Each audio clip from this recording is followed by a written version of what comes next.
समस्त चिंतनशील प्राणी मात्र को मेरा प्रणाम। अब तक श्री कृष्ण ने अर्जुन को जीवन चक्र के विषय में बताया कि जीवन में अवस्थाएं आती रहेंगी और सुख दुख भी आते जाते रहेंगे। तो न तो तुम इन अवस्थाओं के प्रति मोहित हो और न ही आने जाने वाले सुखों और दुखों से प्रभावित हो। अब श्री कृष्ण जो अगली बात अर्जुन को भगवत गीता के दूसरे अध्याय के 16वें श्लोक में कहने जा रहे हैं, उस बात को लेकर, उसके अर्थ को समझने को लेकर मैं आपको केवल यह बता सकती हूँ कि माया क्या है। आपने ये शब्द बहुत सुना होगा, ये सब माया है, ये सब मिथ्या है।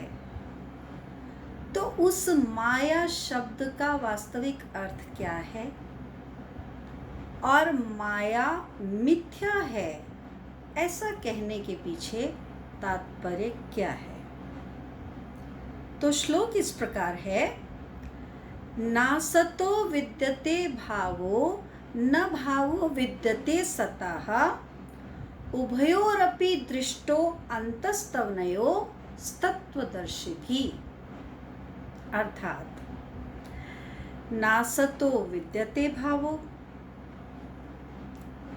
अब इससे पहले कि मैं आपको एक श्लोक के एक एक शब्द का अर्थ बताऊं, सबसे पहले ये समझना जरूरी है कि इस श्लोक में बात हो रही है कि सत्य की सत्ता का अभाव नहीं है। सत्य की जो सत्ता है उसका तो कहीं भी अभाव नहीं है। अर्थात प्रत्येक स्थान पर सृष्टि में वास्तविक सत्ता सत्य की ही है और असत्य की सत्ता तो कहीं है ही नहीं, जबकि दिखता ऐसे है कि सत्ता असत्य की है। और ये श्लोक में दूसरे लाइन में ये कहा गया कि उभयोरपि दृष्टो, मतलब समान दृष्टि रखने वाले, अर्थात वह लोग जो माया को भी समझ रहे हैं और सत्य को भी समझ रहे हैं, वो यह जानते हैं कि वास्तविक सत्ता माया की नहीं बल्कि उस सत्य चेतना की वास्तविक सत्ता है, जिसके कारण यह सारा जगत दिखाई पड़ रहा है, जिसे हम दृश्य जगत कहते हैं। तो इसको समझने के लिए हम सबसे पहले पूरे ब्रह्मांड को लेने की अपेक्षा केवल पृथ्वी पर पाए जाने वाले जितने भी पदार्थ हैं, पदार्थ, वस्तुएं,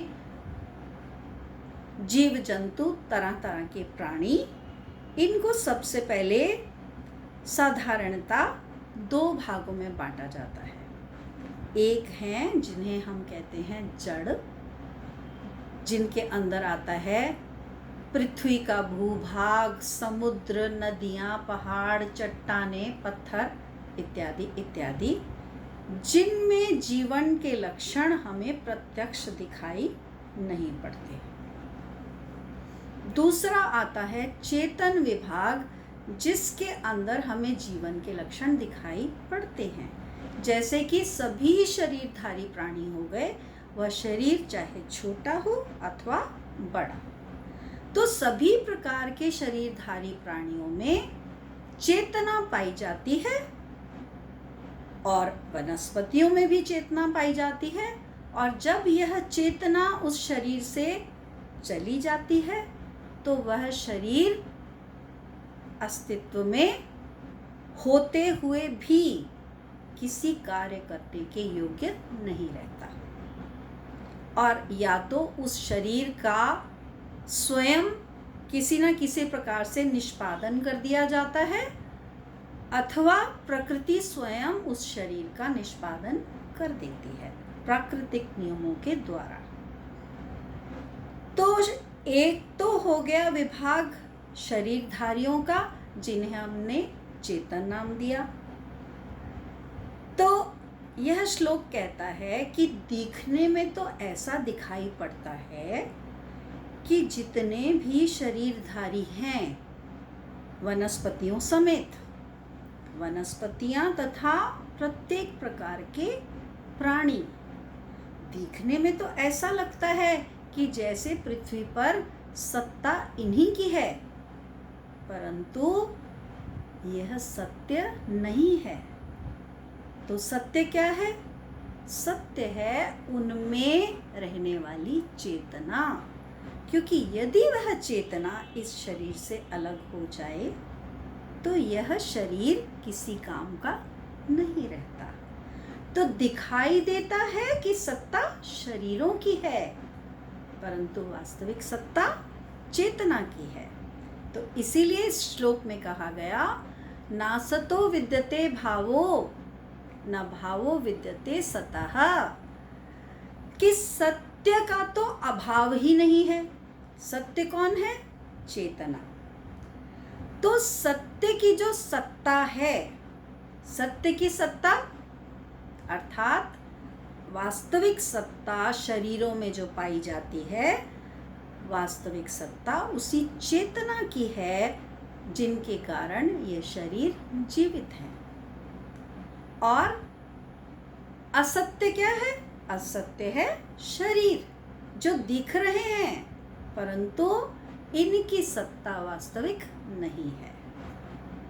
और ये तो हो गया शरीरियों के बारे में, जिनके पास, प्राणियों के पास और वनस्पतियों के पास, जिनके पास शरीर है और उनके अंदर जीवन के सभी लक्षण हैं। अब आ जाता है दूसरा विभाग, जिसे हमने जड़ का नाम दिया। और जड़ विभाग में क्या आता है? पत्थर, चट्टान, पहाड़, नदी, समुद्र इत्यादि इत्यादि। अर्थात पूरी पृथ्वी में से यदि हम प्राणियों को हटा लें, वनस्पति और प्राणियों को, जिन्हें हमने चेतन कहा, उनको हटा लें तो बाकी जो कुछ बचा वह सब जड़। अब इस जड़ की बात करें, इस जड़ में किसकी सत्ता है? तो हम यदि इसको देखें तो एक शब्द आपने सुना होगा, जब वैज्ञानिक किसी की आयु पता करना चाहते हैं, किसी चट्टान की, किसी पुरानी पुरातत्व की खोज से निकली हुई किसी वस्तु की, या समुद्र के तल में पाए जाने वाली किसी पदार्थ की, तो वह उसे जिस विधि के द्वारा ज्ञात करते हैं, उस विधि को कार्बन डेटिंग कहा जाता है। तो कार्बन डेटिंग जीवन का पता लगाती है कि अर्थात उस वस्तु का जन्म कब हुआ, वह वस्तु कितनी पुरानी है। तो जिसका जन्म हुआ उसकी मृत्यु भी निश्चित है। पृथ्वी का भी कभी जन्म हुआ, सूर्य का भी कभी जन्म हुआ। तो जन्म और मृत्यु ये दो तो जीवन के ही लक्षण हैं। जहां से जीवन प्रारंभ होता है, मृत्यु जहां पर जीवन का अंत होता है। और जीवन का एक अन्य लक्षण है गति। तो क्या इन पदार्थों में कोई गति भी पाई जाती है? तो उसका उत्तर है कि इन सभी पदार्थों में जो सबसे छोटा कण है, जिसे परमाणु कहते हैं, उस परमाणु में जो इलेक्ट्रॉन केंद्र के बाहर घूम रहा है, उसकी गति क्यों है? क्योंकि उसके अंदर नेगेटिव चार्ज है। ये नेगेटिव नाम हमने रखा क्योंकि हम ये समझ गए कि जो केंद्र के अंदर प्रोटॉन नाम का कण है, उसमें जो जिस प्रकार का बल है, उससे विपरीत बल इस बाहर वाले कण इलेक्ट्रॉन में है। तो दोनों स्वभाव से विपरीत बल हैं, इसलिए एक का नामकरण पॉजिटिव चार्ज दे दिया और दूसरे का नाम नेगेटिव दे दिया। तो यह विपरीत प्रकार के बल ही इलेक्ट्रॉन के अंदर गति पैदा करते हैं। तो अब हम कहेंगे कि यह विपरीत प्रकार के बल इनमें किसने डाले, जिसके कारण यह गति इनमें चलायमान रहती है।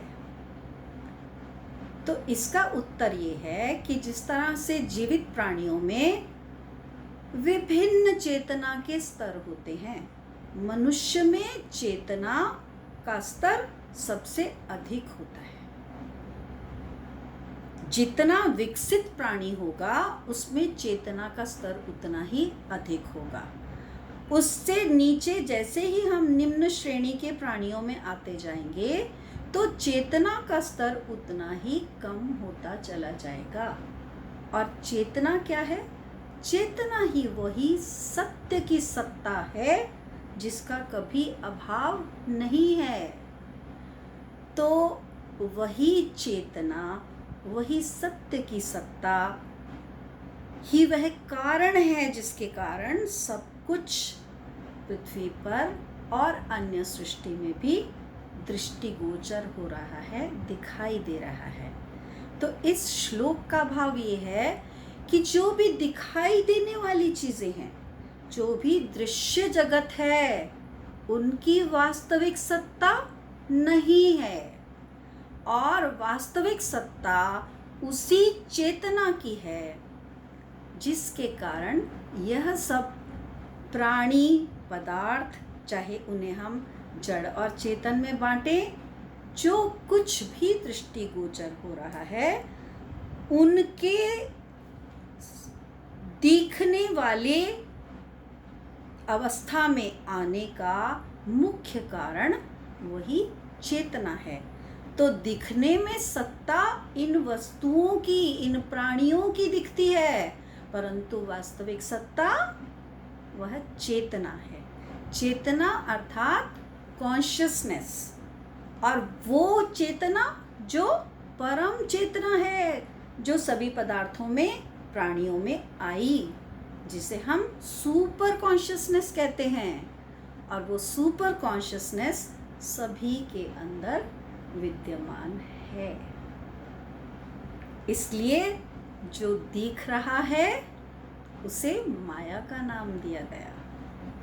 जो दिखाई दे रहा है वो माया है, और जो दिखाई नहीं दे रहा है, जो चेतना सब में है, वही परम सत्य है। असली सत्ता उसी चेतना के पास है, जबकि दिखने में सत्ता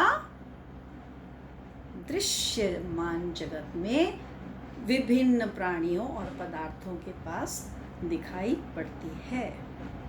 पुनः मिलेंगे। प्रणाम।